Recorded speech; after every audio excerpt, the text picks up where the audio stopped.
has become a problem everywhere.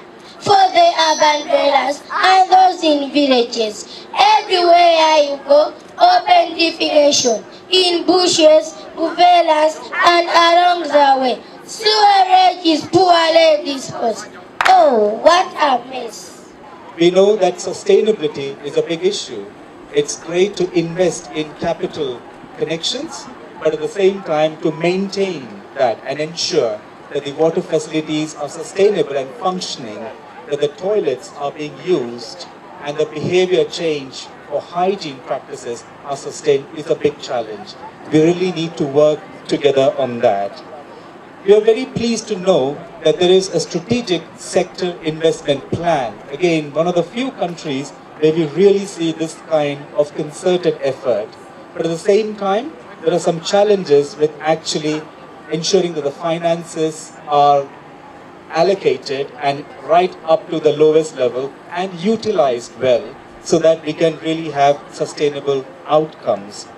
And finally, we also know that there is a big struggle around the capacities of service providers, policymakers, and the private sector, and of course the civil society, to work together in a coordinated manner and deliver these services. This World Water Day, WaterAid is very proud to inform you that today in The Hague, in Netherlands, we are commissioning, we are launching a report called Everyone Everywhere with a very simple message. And our message to the world is, we would like to see universal access to water, sanitation and hygiene by the year 2030. We're talking of universal, that every single person, woman or man, girl or boy, has access to water, sanitation and hygiene, rich or poor, rural or urban, wherever. We also are asking for us to address the inequalities that exist, whether inequalities due to social reasons, economic reasons, or issues of geography. And we would like water and sanitation to be recognized as basic human rights.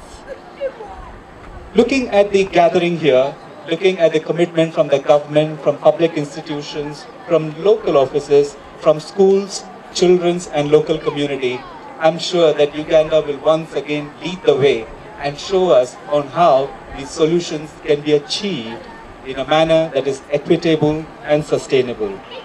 We therefore call upon the government to keep the promises of financing the sector and ensuring equitable access to water, sanitation and hygiene. And as WaterAid, we promise and put forth our assurance to work very closely in partnership with all public institutions, private institutions, governments and local communities to make sure that this dream can be achieved.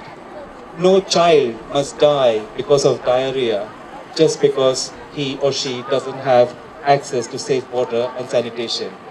No girl must stay away from school because there are no safe toilets in school, or she has to support her mother collecting water, fetching from far off places.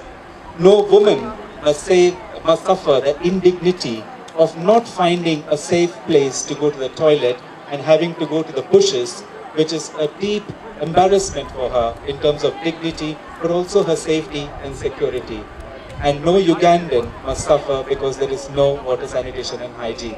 And I'm sure we will achieve the dream and will come back to be continued to be inspired by the Ugandan experience, by the experience from the Pearl of Africa. Thank you for having us here.